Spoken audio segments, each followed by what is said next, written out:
Abraham Hipley, George, un Esquimau Yupik, de Manokotak, Alaska. J'ai été escorté dans le monde des esprits par la plus brillante des lumières. En 2005, Abraham Hipley, George, un Esquimau Yupik de Manokotak, en Alaska, a été mortellement blessé dans un terrible accident de motoneige et est décédé dans un vol de sauvetage alors qu'il était en route vers un hôpital d'Anchorage. Les ambulanciers l'ont ranimé, mais Hipley avait déjà quitté son corps. Le Seigneur Jésus l'a rencontré et l'a emmené au ciel pour voir les personnes qu'il avait servies fidèlement. Puis Jésus l'a emmené en enfer, où il a vu le tourment des non-sauvés. Voici le témoignage. Manokotak, Alaska 29 novembre 2005. Je me suis réveillé ce matin-là et j'ai pris un café. La journée semblait normale, rien ne semblait sortir de l'ordinaire. Après le déjeuner, j'ai préparé ma motoneige et mon traîneau et je suis parti. J'ai un traîneau spécial pour le transport du bois que j'ai fabriqué. En chemin, j'ai rencontré deux frères du village qui ont dit qu'ils allaient aussi transporter du bois. Mais avant de partir pour la forêt, nous avons d'abord fumé de la marijuana et nous nous sommes défoncés. Après être arrivés dans notre région, nous avons commencé à couper des arbres, et bientôt nous les rassemblions pour les charger. J'ai demandé au plus jeune des deux frères s'il voulait bien faire un tour à Dillingham, car c'était tout près. Pour m'acheter une bouteille d'alcool. Il a accepté et je lui ai donné de l'argent. Nous avons suivi le chemin du retour et sommes arrivés à l'un des ruisseaux. Je me suis dirigé vers le talus de ce ruisseau. En descendant, ma motoneige s'est arrêtée brusquement. Le ski droit avait glissé sous une branche en forme de U renversée qui était assez forte pour arrêter la motoneige soudainement. J'ai rapidement regardé derrière moi. Je voyais l'un des frères juste derrière moi freiner sur sa motoneige pour éviter de heurter mon traîneau rempli de rondins, qui venait vers moi. Je me souviens avoir été heurté par le traîneau. J'ai essayé de sauter de ma motoneige, mais le traîneau, extrêmement lourd de billes de bois était trop lourd. A heurté mon dos avec une telle force et une telle violence qu'il m'a écrasé. J'étais coincé sans défense contre ma motoneige. Je ne pouvais pas bouger et j'ai commencé à ressentir des douleurs dans mon corps.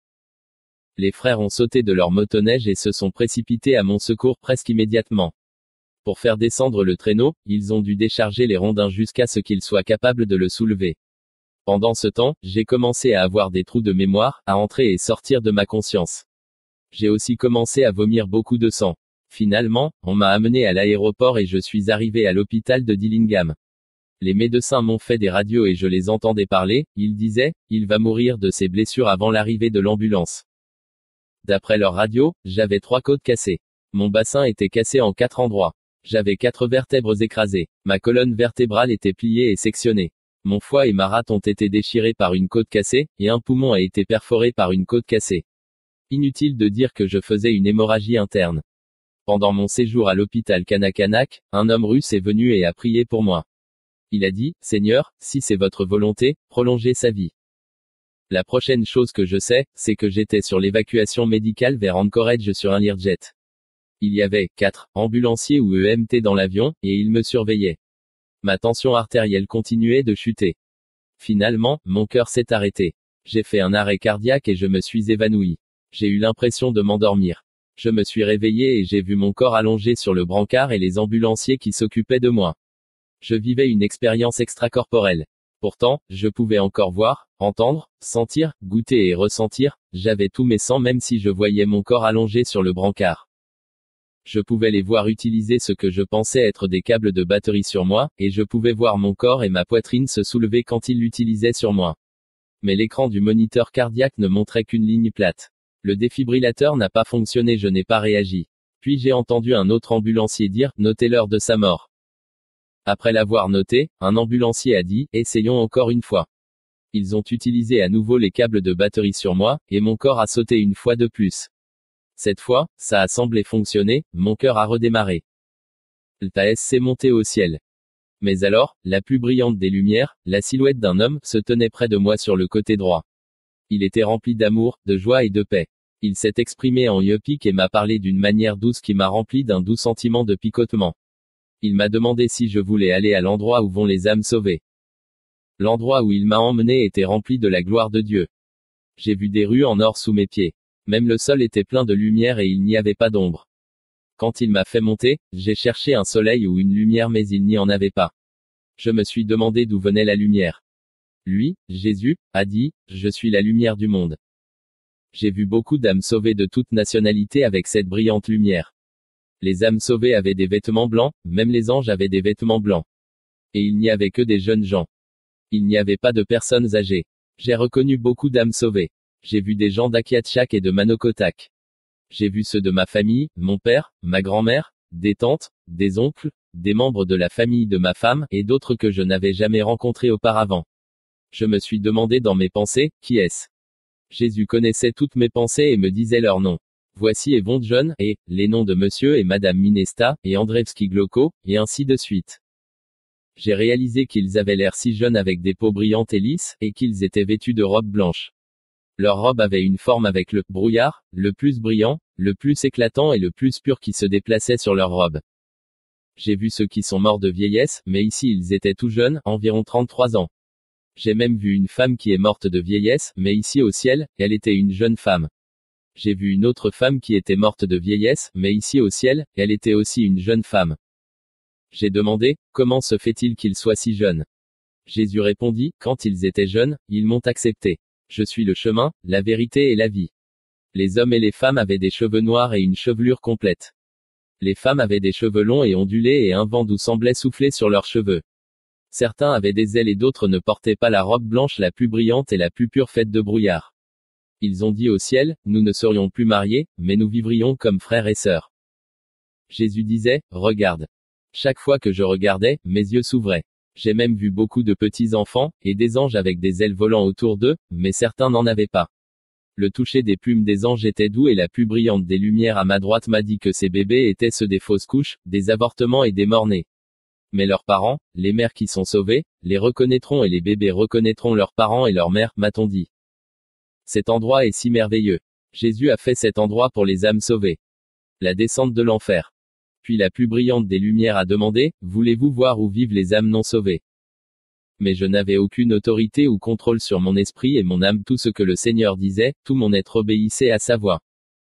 Puis Jésus et moi nous sommes détournés des âmes sauvées et sommes allés dans un autre endroit. Mais nous n'avons pas marché, au contraire, nous avons commencé à planer vers le bas. Dès que nous avons commencé à descendre dans les ténèbres, j'ai commencé à sentir une odeur épouvantable et j'ai haleté pour respirer. Elle semblait toxique. Nous sommes arrivés dans une obscurité totale, mais je pouvais entendre des cris et des grincements de dents. Je pouvais entendre des millions et des millions de personnes avant même que nous n'atteignions le puits sans fond et l'obscurité totale. J'ai entendu d'innombrables personnes parler différentes langues étrangères, mais je pouvais aussi entendre des voix en yupik. Il y avait des gens qui grinçaient des dents, gémissaient et hurlaient dans les tourments.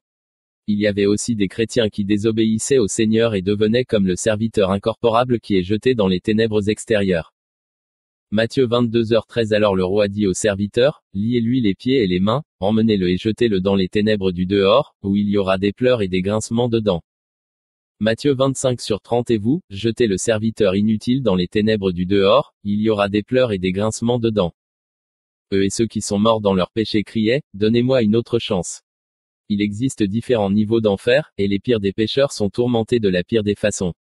Isaïe 66/24, leurs vers ne mourront pas, et leur feu ne s'éteindra pas.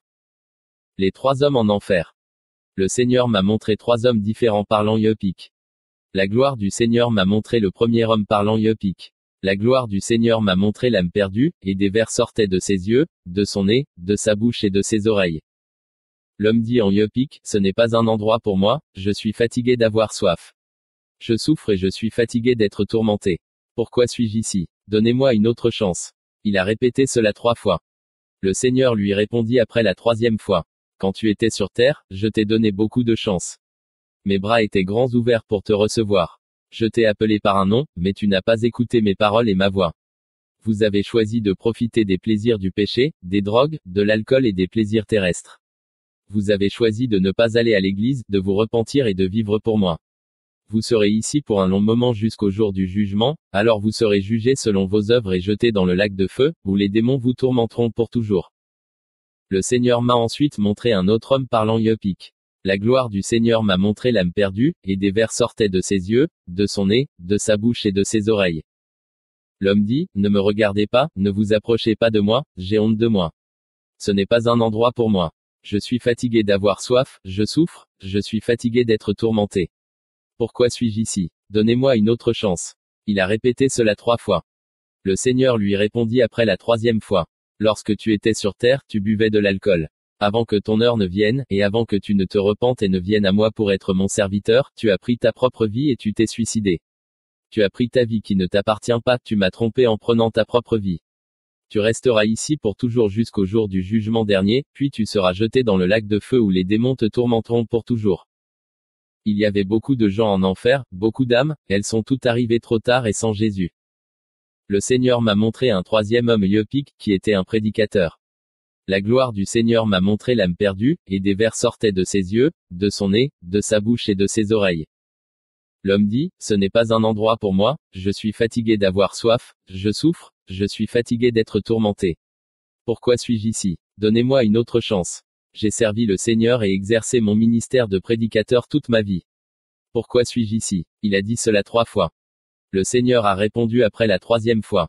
Tu as raison quand tu dis que tu m'as servi toute ta vie sur terre, mais tu as haï une personne et quand tu as haï cette personne, tu m'as haï. Tu resteras ici pour toujours jusqu'au jour du jugement, puis tu seras jeté dans le lac de feu et les démons te tourmenteront pour toujours. Matthieu 6h14-15 dit, si vous pardonnez aux hommes leurs offenses, votre Père Céleste vous pardonnera aussi. Mais si vous ne pardonnez pas aux hommes leurs offenses, votre Père ne vous pardonnera pas non plus vos offenses. Matthieu 23h13 dit aussi, alors le roi dit aux assistants, attachez-lui les pieds et les mains, et jetez-le dehors dans les ténèbres du dehors, où il y aura des pleurs et des grincements de dents. Puis, alors que nous étions en enfer, le Seigneur m'a montré des âmes en perdition. Ces personnes n'avaient pas Jésus. Ceux qui meurent, s'endorment, sans Jésus se réveilleront en enfer.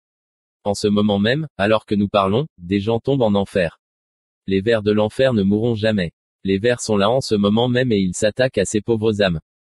Après un certain temps, dans mon esprit, j'ai dit que je ne voulais plus rester en enfer. J'avais peur et j'étais effrayé. Je pensais, vais-je aussi rester ici? Vais-je aussi être coincé ici?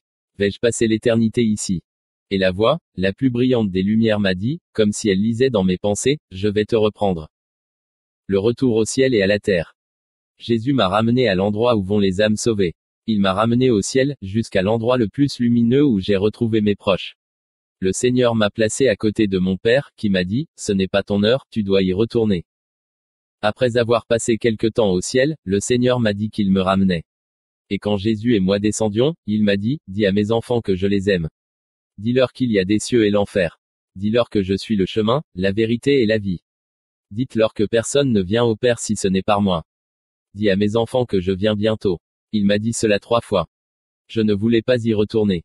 Je voulais rester dans cet endroit confortable. Le Seigneur a dit, si vous ne le dites pas à mes enfants et à mon peuple, je vous jetterai dans les ténèbres extérieures, où il y aura des pleurs et des grincements de dents, et là vous souffrirez pour l'éternité et le feu ne s'éteint pas. Dites à mes enfants et à mon peuple que le ciel et l'enfer sont si réels. Quand il a dit ça, j'ai eu peur et ça m'a donné des frissons. Quand il m'a ramené, j'ai dit que je ne savais pas comment parler devant des gens. Jésus a dit, je vous emmènerai dans des endroits où vous n'êtes jamais allés. Je vous aiderai lorsque vous parlerez du ciel et de l'enfer. Ceux qui sont remplis de l'esprit seront vos amis. Dites à mes enfants que je les aime. Dites-leur que le ciel et l'enfer existent. Dites-leur que je suis le chemin, la vérité et la vie. Dites-leur qu'il n'y a pas d'autre chemin vers le Père que par Jésus. Alors que le Seigneur me rapprochait de mon corps, je pouvais voir les médecins débrancher les cordons de maintien en vie de mon corps. Puis j'ai entendu de nombreuses voix d'anges chanter, Silent Night, Holy Night de la plus belle manière que j'ai jamais entendue. Quand j'ai touché mon corps, je suis revenu à moi. Je ne pouvais plus entendre le chant. J'ai soudain ressenti la douleur de mes blessures. Je pouvais sentir les tubes dans ma bouche et mon nez. J'allais demander à la lumière la plus brillante à ma droite de me ramener au ciel, mais elle était partie. Je voulais rester là où se trouvait l'amour, la joie et la paix, et la lumière paisible et brillante, et y rester. C'était le jour de Noël 2005, et les médecins du centre médical autochtone d'Alaska débranchaient mon système de maintien en vie. Ils ont dit, il ne survivra pas. J'avais développé une pneumonie dans mon bon poumon, l'autre poumon était déchiré et inutile après avoir été endommagé pendant l'accident, et cela mettait fin à ma vie. Ils ont laissé ma famille entrer pour me voir une dernière fois. On m'a donné les derniers ministères. J'ai appelé le nom du prédicateur et il est revenu. Il était heureux de me voir en vie. Puis de la fumée a commencé à tourbillonner autour de moi, et elle a tourbillonné dans ma chambre pendant 3 jours. L'Esprit du Seigneur, comme un brouillard lumineux et la plus belle odeur, tournait au-dessus de mon lit. J'ai demandé aux médecins et aux infirmières qui me soignaient, pourquoi y a-t-il de la fumée? J'ai demandé s'il y avait un incendie. Ils ont dit qu'il n'y avait ni fumée ni feu. Je suppose que j'étais le seul à le voir. Chaque fois que je respirais cette fumée, je pouvais sentir la guérison s'opérer dans mon corps. J'ai ressenti un picotement qui a commencé au sommet de ma tête, et au fil du temps, ce picotement a commencé à descendre le long de mon corps. Je pouvais sentir les os bouger dans mon corps. Je pouvais entendre les bruits des os qui se remettaient en place. J'ai commencé à me rétablir. Le deuxième jour, les médecins ont apporté une radiographie portable dans ma chambre et m'ont examiné à nouveau. Ils ont vu les os guéris et n'ont pas pu trouver les blessures. Ils ont cherché l'entaille dans mon foie et ne l'ont pas trouvé. Les médecins ont clamé haut et fort leur incrédulité en disant, c'est impossible. Ensuite, ils m'ont amené à la thérapie physique et ils m'ont laissé marcher, j'ai marché tout seul et j'ai loué Dieu. Le troisième jour de mon réveil, toute la douleur avait disparu de mon corps. C'était le 27 décembre 2005. Les médecins m'ont alors laissé partir, car je n'avais plus aucun problème, le Seigneur Jésus-Christ a guéri toutes mes blessures. J'ai raconté aux médecins et aux infirmières ce que j'avais vécu et ils ont dit, c'est réel. Il est temps de changer nos vies. Ministère. Depuis sa guérison, Abraham Georges s'est rendu dans de nombreux endroits pour témoigner du Seigneur Jésus-Christ et du merveilleux miracle de guérison que Dieu lui a accordé. Au cours de son témoignage, des signes et des prodiges ont suivi Abraham, tout comme les signes et les prodiges ont suivi les apôtres de Jésus et d'autres personnes qui ont donné leur vie à Jésus et témoigné de lui. Abraham dit, le monde ne s'améliore pas. Même le temps est celui des derniers jours. Tous les messages que Jésus m'a donnés sont bibliques. Quand je lis la Bible, je vois ce que le Seigneur me disait. Mettez-vous d'accord avec Dieu. Faites de Jésus-Christ votre Seigneur et votre Sauveur, prenez votre croix et suivez-le. Il y a un paradis à gagner et un enfer à fuir.